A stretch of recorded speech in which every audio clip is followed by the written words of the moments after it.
corrupción, hipocresía, que conocemos sus nombres y el pueblo los conoce. Y saben que esas pequeñas minorías se defienden mutuamente por encima de sus ideas para defender sus intereses, en contra de los intereses del pueblo que trabaja, en contra de la clase media y en contra de la clase trabajadora.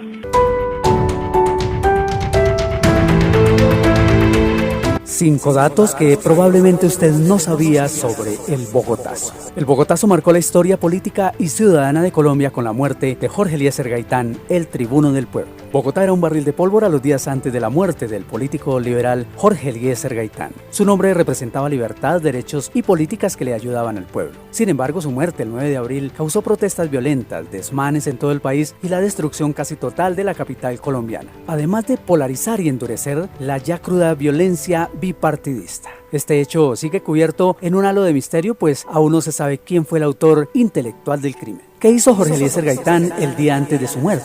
El 8 de abril, Jorge Eliezer Gaitán, que antes de ser político era abogado penalista, tomó el caso del teniente del ejército Jesús Cortés Poveda, el presunto asesino del periodista Eudoro Galarza Osa, considerado el primer mártir del periodismo colombiano. El teniente Cortés, cuenta Arturo Álap en su libro Memorias del Olvido, había visitado a Galarza en su despacho del diario La Voz de Caldas, Manizales, para exigirle una rectificación por haberlo acusado de abuso de autoridad. Ante la negativa del periodista, el teniente Cortés le propinó 2 disparos a quemarropa.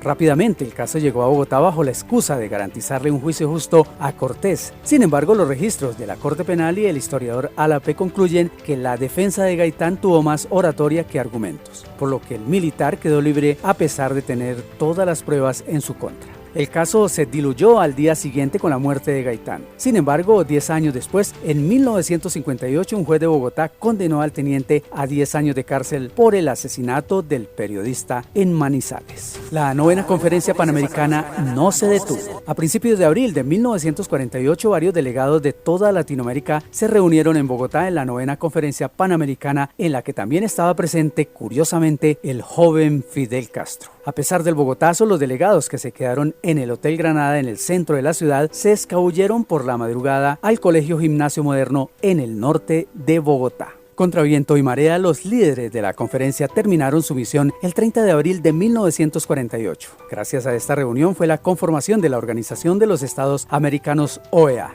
como existe hoy, la aprobación del Tratado Americano de Soluciones Pacíficas y la Declaración Americana de los Derechos y Deberes del Hombre, que siguen vigentes.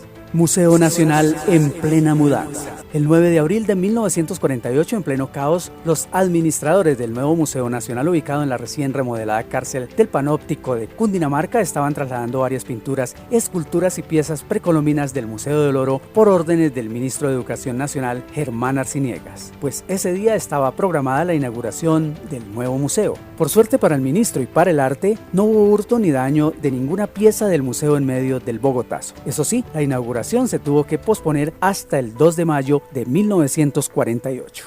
Gaitán permaneció 40 años enterrado en la sala de su casa. El 10 de abril de 1948, luego de la autopsia de Gaitán, Amparo Jaramillo de Gaitán, su esposa, decidió llevarse el cuerpo a escondidas y enterrarlo en la sala de su casa. Como forma de protesta, pues aseguraba que el asesinato de su esposo fue un plan armado entre las altas esferas de conservadores y liberales. Sin embargo, el 9 de abril de 1988, después de varios años de negociaciones entre Jaramillo y los líderes del Partido Liberal, entre ellos el entonces presidente Virgilio Barco, Gaitán finalmente fue enterrado formalmente en el patio de la tierra, el jardín de lo que hoy se conoce como Casa Museo Jorge Eliezer Gaitán. Desde el año 2005, el museo fue declarado Monumento Nacional y Patrimonio de todos los colombianos. En este lugar están enterrados los restos del caudillo junto con su madre y su esposa. Vale la pena destacar que la lápida tiene el año de su nacimiento, 1903, y el símbolo infinito en señal de su legado como líder político que marcó el Bogotazo. ¿Qué pasó con el cuerpo de Juan Roa Sierra?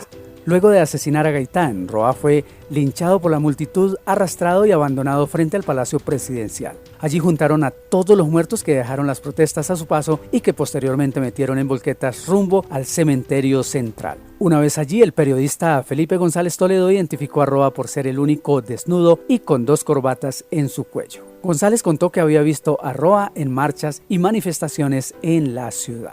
El periodista sacó el cuerpo de Roa de la multitud de cadáveres y tomó sus huellas para compararlas con las de la base de datos de la registraduría. Luego lo llevó a donde el doctor Jorge Cavalier, quien lo identificó a pesar de tener su rostro desfigurado. El médico le había extraído el apéndice 2 años antes y por eso lo reconoció. Gracias a este descubrimiento se pudo identificar al asesino de Gaitán luego de comparar las huellas del cadáver, la base de datos de González y las huellas de la pistola calibre 38 con el que se disparó a Gaitán. Vale la pena resaltar que además del bogotazo por la muerte de Jorge Eliezer Gaitán en forma sistemática con la presunta participación de fuerzas del Estado, se han perpetrado hechos que pudieron dar origen a un colombianazo, con los asesinatos de Luis Carlos Galán Sarmiento, Jaime Pardo Leal, Bernardo Jaramillo Osa, Carlos Pizarro León Gómez, José Antequera, Manuel Cepeda Vargas y Jaime Garzón Forero, hombres que con sus ideales pudieron haber cambiado para bien la historia de Colombia.